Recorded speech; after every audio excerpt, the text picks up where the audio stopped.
there's also something else happening. And we talk about it a lot. I've talked about it with Ben Norton, with Carlos Martinez, with so many different folks. So we're going to talk about this. This is going to be, it's a huge part of this channel, talking about the rise of multipolarity, the rise of a multipolar world. And many people think of that as, well, it's just governments of different systems. And of course, imperialism and capitalism still exist. So it's not good, right? Well, it's more complex than that. There is a huge element of resistance to it, of global resistance from oppressed nations to imperialism. And that's what the Shanghai Cooperation Organization represents. That's what these multilateral institutions led by mainly Russia and China, but also many of its global South partners, that's what it represents. That's what the integration projects in Latin America, the ALBA, all of it, that's what they represent, right? So I'm going to talk about the growing significance of the Shanghai Cooperation Organization because I think this article written in Economic and Political Weekly goes over something. You know, the 15th and 16th in Samarkand, Uzbekistan, there was the Shanghai Cooperation Organization Summit. And that summit admitted Iran into the organization. And we covered that here briefly. But this goes over the significance of what this means and how it fits into this overall understanding of this dialectic. Yes, we are living in a sinking ship. We are living in a sinking militarized ship. We are. And that should make us feel a lot of different things because it has such a profound impact on our lives. But then we have to understand that there is a global struggle going on that we need to be involved with in some way and in some form within our capacity because it is that significant. This is not to say we can't be involved in local struggles. We should be. We should be organizing workers. We should be organizing oppressed people. We should be trying to build their power right here, right now. But also, we can't forget about this part. Because if we forget it, that's what a big part of my work is. We can't forget about this part because if we do, well, we will be missing a huge part of what's going on worldwide, and we will be well behind these developments as we already are. So let me just read this briefly, okay? Because I think Atul Bardwaj makes really good points. He says, or she says, I'm not sure the gender of this person, the city of Samarkand, located in northeastern Uzbekistan, one of the leading, most important sites on the ancient Silk routes traversing Central Asia, hosted the 22nd Leaders Summit at the Shanghai Cooperation Organization on 15th, 16th of September. It was the first in-person gathering of the grouping since 2019. In addition to the leaders of the SCO member states, Turkish President Recep Tayyip Erdogan, Azerbaijani President Ilham Aliyev, Turkmen President Sadar Berdimuhamedov, and Belarusian President Alexander Lukashenko also took part in the summit. One of the highlights of Samarkand was Iran's accession to the SCO as a full member. Iran's entry solidifies the Russia-China-Iran alliance. The trio, often seen in negative light by the West, intends presenting an alternative world order that is reasonably multipolar. Belarus is likely to gain the status of a full member at the SCO in the next summit to be held in India. The success of the importance of the SCO lies in the fact that Turkey, Egypt, Qatar, Saudi Arabia, Bahrain, and the United Emirates, the Maldives, and Myanmar are all aspiring to be members of the organization. The growing interest in the region is mainly the result of China's economic power and its potential to bring investments and infrastructure into countries that see the West in decline. The growing alignment of Russia and China strategic interests, Russian and Chinese strategic interests, has further increased the significance of Central Asia in the international politics, and this has led to the rise in its security and geopolitical dimensions. The reluctance to defy the United States is fast disappearing in the world that can see alternatives emerging in global political economy. The twin reasons driving the West Asian and Gulf countries towards the SCO are Beijing's growing economic potential and power, and the growing perception that the West has lost its sheen as a dependable partner. The West Asian countries can clearly see that the SCO represents countries with the largest reserves of oil and natural gas and are among the largest energy consumers. The SCO members together account for 30% of the global gross domestic product. So 30% of the world's economies basically are Shanghai Cooperation Organization members. The Ukraine invasion did cast a significant shadow at the meeting of Samarkand. Putin's speech at the summit clearly talked about forging a group that includes China and India to become a significant global counterweight to the US-led West, which has imposed sanctions on Russia. Many countries did express their reservation in making SCO a geopolitical arena focused exclusively on anti-Americanism. For example, India, which is also part of the Quad, the Quadrilateral Security Dialogue, has to do a great deal of balancing to ensure it does not antagonize the US by traveling an extra mile to strengthen the SCO. However, the undercurrents of strategic exhaustion with the West are discernible among countries present at the summit. That there is a need for an alternative to the global order determined by the US and its Western allies cannot be denied. The West Asian countries are certainly looking for new options to trade their oil and in a currency other than the dollar. The 21st century geopolitical arena is not confined to the Indo-Pacific and has moved to the Eurasian heartland.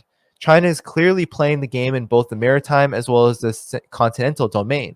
On the one hand, China's navy is willing to indulge in confrontation with the Anglo-Saxon sea power in the Indo-Pacific, and on the other, it's using economic cooperation to build land bridges across the Eurasian landmass. Both the confrontation on the high seas and cooperation deep inside Eurasia are part of a strategy to undermine the dominance of maritime powers that have ruled the world and set the uh, standards for international trade for centuries. I would argue with this.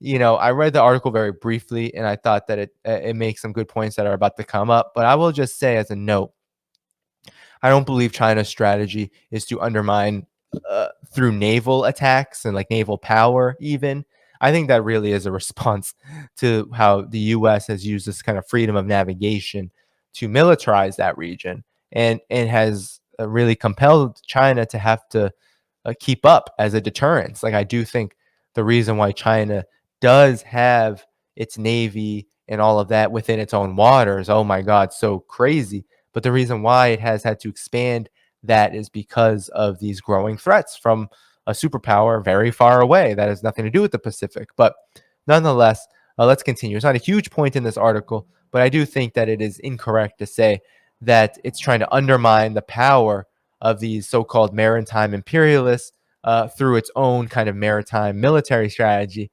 I don't see that as much, but I do see it really complementing the economic side of this.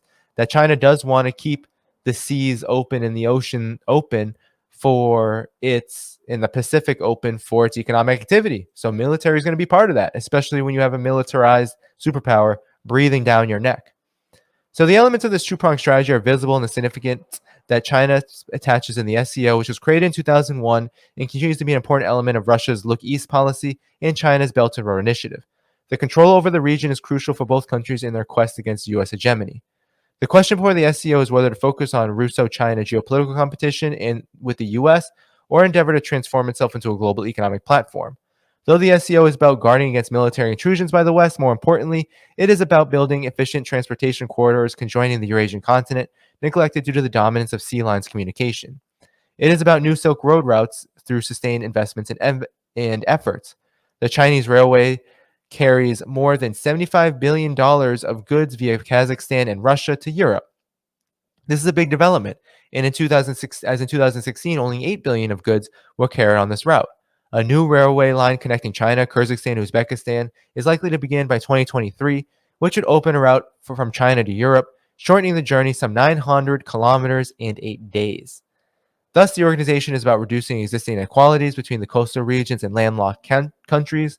It is about offering the world greater options for trade and commerce. And yes, that is all true. I will add that it is completely in line. I mean, to say I don't like this distinction, right? Russo-China geopolitical competition with the U.S. or endeavor to transform itself into a global economic platform. First of all, I mean, this is led by China and in part Russia, but it really is led by China. And so to think that China has some kind of geopolitical element to this, yes, of course. I think that's by default, honestly.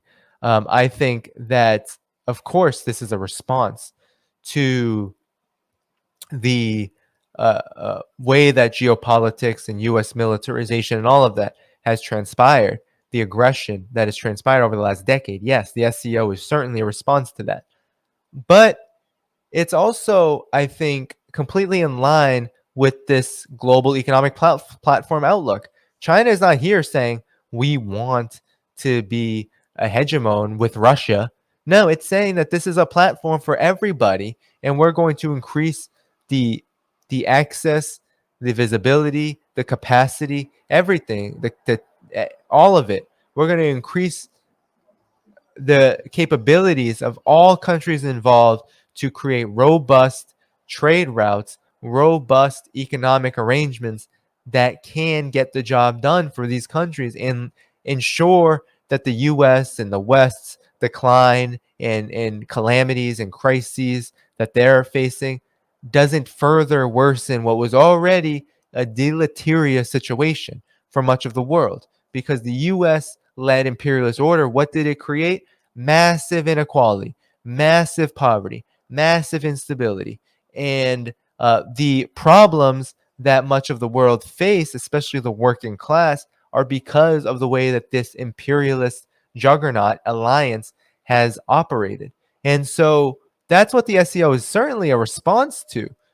And I think that these developments, right, increasing railway connectivity, increasing the capacity for the Belt and Road Initiative and Russia's own, Eurasian Union and the Look East policy, all of that, all of the strategic development that's occurring is all about being able to lift oppressed nations out of that status.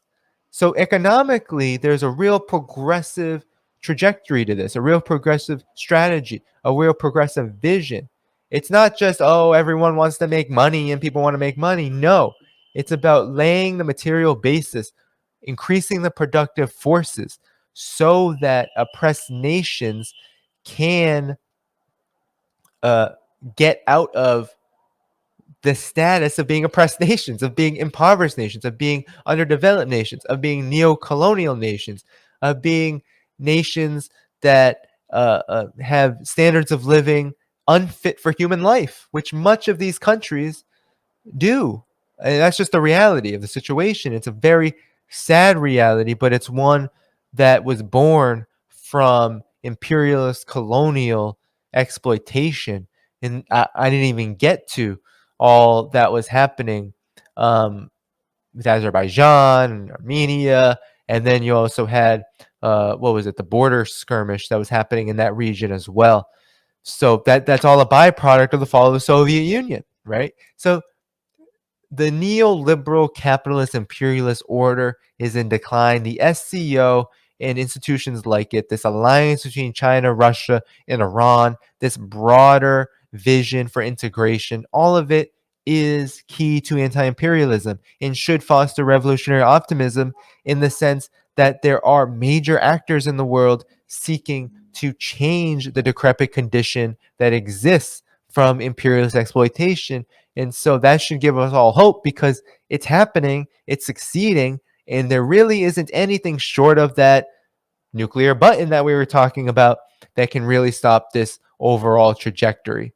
That's the point of this. That should give us optimism just as much as we have despair for the aggression, for the recklessness, for the uh, the incomprehensibility of U.S. imperialism's contradictions.